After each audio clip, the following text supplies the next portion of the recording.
আল্লাহ রাব্বুল আলামিন বলছেন ঈমানের প্রথম শর্ত হলো কালিমার ঘোষণা। এই কালিমার ঘোষণা দিতে হবে তিনটি পর্যায়ে। ইকরার বিল লিসান, তাসদিক বিল জিনান, আমল বিল আরকান।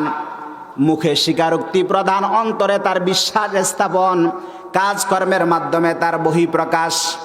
একজনে কালিমার ঘোষণা দিল, ফজর আজান হলে সে আর বাড়িতে ঘুমিয়ে থাকতে পারে না। যখন এই ফজর আজান হলো, কালিমার সাথে সাথে নামাজের ঘোষণা দিয়েছেন কে? আরো চিল্লা বলেন কে? এ মুসলমান, আল্লাহ রাব্বুল আলামিন বলছেন শোনো, আমি কি দিয়েছি ঈমানের বহিঃপ্রকাশের জন্য। আল্লাযীনা ইউমিনুনা বিল গায়বি ওয়া ইউকিমুনাস সালাতা ওয়া মিম্মা রাযাকনাহুম ইউনফিকুন।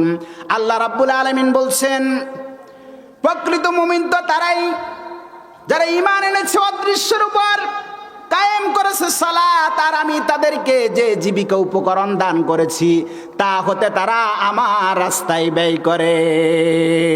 আল্লাহ রাব্বুল আলামিন বলছেন ঈমান আনার সাথে সাথে নামাজ কায়েমের আন্দোলন করবা। যে দলে নামাজ আছে, যে দলের নেতা নামাজি, কর্মীরা নামাজি, যে দল নামাজকে রাষ্ট্রীয় মর্যাদায় আনতে চায় সেই দল করার কথা বলছেন কে? আরো চিল্লা বলেন কে? আমরা সেই দল করার জন্য রাজি আছি কি নাই? কারা কারা রাজি আছেন দুটো হাত উঠায় দেখা দেন, বলেন আল্লাহু আকবার। মুসলমান ভাইরা আমার, আল্লাহ রাব্বুল আলামিন বলেন প্রকৃত মুমিন তো তারাই, ইন্নামাল মুমিনুনা আল্লাযীনা আমানু বিল্লাহি ওয়া রাসূলিহি সুম্মা লাম ইয়ারতাবু ওয়াজাহাদু বিআমওয়ালিহিম ওয়া আনফুসিহিম ফি সাবিলিল্লাহ উলাইকা হুমুস সাদিকুন। প্রকৃত মুমিন তো তারাই যারা আল্লাহ এবং তার রাসূলের উপর ঈমান এনেছে, সুম্মা লাম ইয়ারতাবু, অতঃপর কোনো সন্দেহ পোষণ করেনি, ওয়াজাহাদু বিআমওয়ালিহিম ওয়া আনফুসিহিম ফি সাবিলিল্লাহ, এবং জান মাল দিয়ে আল্লাহর রাস্তায় জিহাদ করেছে। উলাইকা হুমুস সাদিকুন, এরাই সত্যনিষ্ঠ মুমিন, এরাই সত্যবাদী মুমিন। মুসলমান ভাইরা আমার, মুমিন কারা? আল্লাহ রাব্বুল আলামিন সূরা ফুরকানের 62 নম্বর আয়াতে বলেন ওয়া ইবাদুর রাহমানিল্লাযীনা ইয়ামশুনা আলাল আরদি হাওনাও ওয়া ইযা খাতাবাহুমুল জাহিলুন ওয়া ইযা খাতাবাহুমুল জাহিলুনা ক্বালু সালামা। আল্লাহর একনিষ্ঠ বান্দাগণ জমিনে বিনম্রভাবে বিচরণ করে, আর যখন তাদেরকে মূর্খ লোকেরা সম্বোধন করে তখন তারা বলে সালামা, শান্তি। ওয়াল্লাযীনা ইয়াবিতুনা লিরাব্বিহিম সুজদাও ওয়া কিয়ামা, আর যারা তাদের রবের জন্য নামাজে দণ্ডায়মান এবং সিজদারত অবস্থায় সময় অতিবাহিত করে, এরাই তো হচ্ছে প্রকৃত মুমিন। মুসলমান ভাইরা আমার, তাহলে মুমিন হতে হলে নামাজ কায়েম করতে হবে, সৎ কর্ম করতে হবে, যেই রিজিক আল্লাহ তাআলা বান্দাকে দিয়েছে সেখান থেকে আল্লাহর রাস্তায় ব্যয় করতে হবে।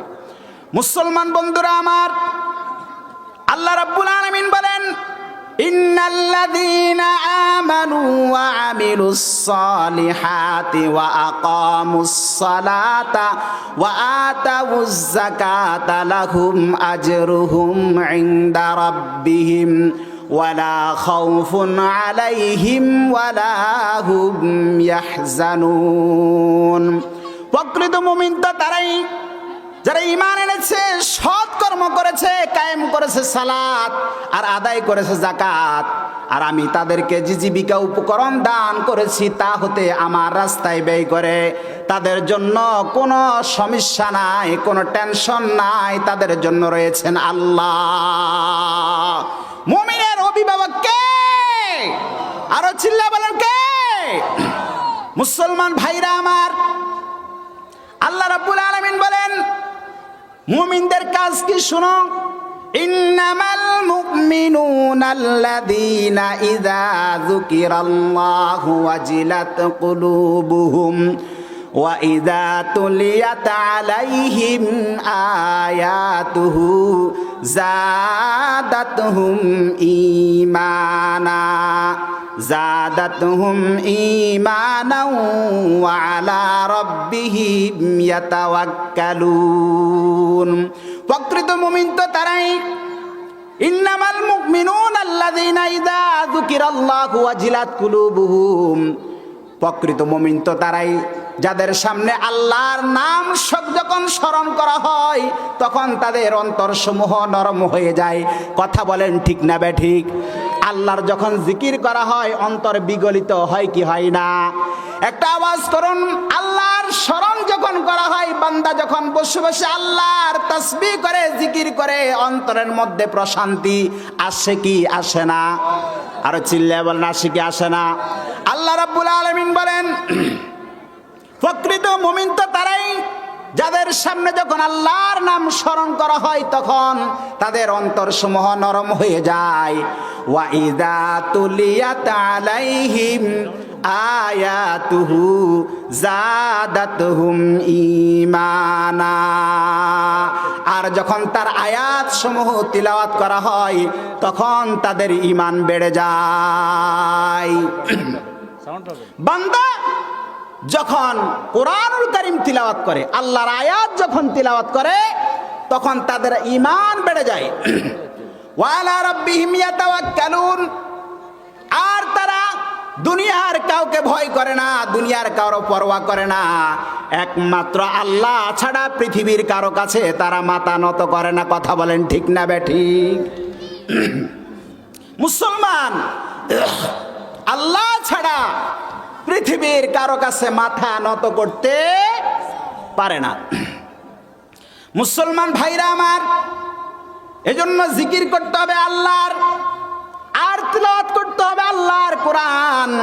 এ মুসলমান, আল্লাহ রাব্বুল আলামিন সূরা নূরের 37 নম্বর আয়াতে বলেন, রিজালুল্লা তুলহিহিম তিজারাতু ওয়ালা বাইউন আন যিকরিল্লাহ ওয়া ইকামিস সালাতি ওয়া ইতাইজ যাকাত ইয়াখাফুনা ইয়াওমান তাতাকাল্লাবু ফীহিল কুলুবু ওয়াল আবসার লিয়াজজিয়াকুমুল্লাহু আহসানা মা আমিলু ওয়া ইয়াজিদুহুম মিন ফাজলি ওয়াল্লাহু ইয়ারযুকু মান ইয়াশাউ বিগাইরি হিসাব। চিল্লা বলেন আল্লাহু আকবার। আল্লাহ রাব্বুল আলামিন বলেন, রিজালুল্লাহ তুলহিহিম তিজারাতুম ওয়ালা বাইউন আন যিকরিল্লাহ, সেখানে রয়েছে এমন লোক যাদেরকে কোনো ব্যবসা বাণিজ্য, গুরুত্বপূর্ণ কাজ, আল্লাহর স্মরণ, সালাত কায়েম করা, যাকাত আদায় করা থেকে বিরত রাখতে পারে না। ইয়াখাফুনা ইয়াওমান তাতাকাল্লাবু ফীহিল কুলুবু ওয়াল আবসার, তারা ওই দিনকে ভয় করে যেদিন অন্তর এবং দৃষ্টি শক্তি সময় উল্টো যাবে, যেদিন তার হাত পা তার বিরুদ্ধে সাক্ষী দিবে। মুমিন তো সেই দিনকে ভয় করে। মুসলমান ভাইরা আমার, কাল কিয়ামতের ময়দানে তার হাত আল্লাহর কাছে সাক্ষ্য দিবে, পা আল্লাহর কাছে সাক্ষী দিবে। যখন তার মুখের মধ্যে মোহর মেরে দিবে, মুখ আর কথা বলবে না, হাত কথা বলবে, পা কথা বলবে। আল ইয়াউমা নাখতিমু আলা আফওয়াহিহিম ওয়া তুকাল্লিমুনা আইদিহিম ওয়া তাশহাদু আরজুলুহুম বিমা কানু ইয়াকসিবুন। আল্লাহ রাব্বুল আলামিন বলছেন, কাল কিয়ামতের ময়দানে আমি বান্দার মুখের মধ্যে মোহর লাগিয়ে দিব, তো তার পা আমার কাছে সাক্ষ্য দিবে, হাত আমার কাছে সাক্ষ্য দিবে, কথা বলবে। এ মুসলমান ভাইরারে আমার, মুমিন তো সেই দিনকে ভয় করে। কথা বলেন ঠিক না বেঠিক? মুমিন তো সেই দিনকে ভয় করবে।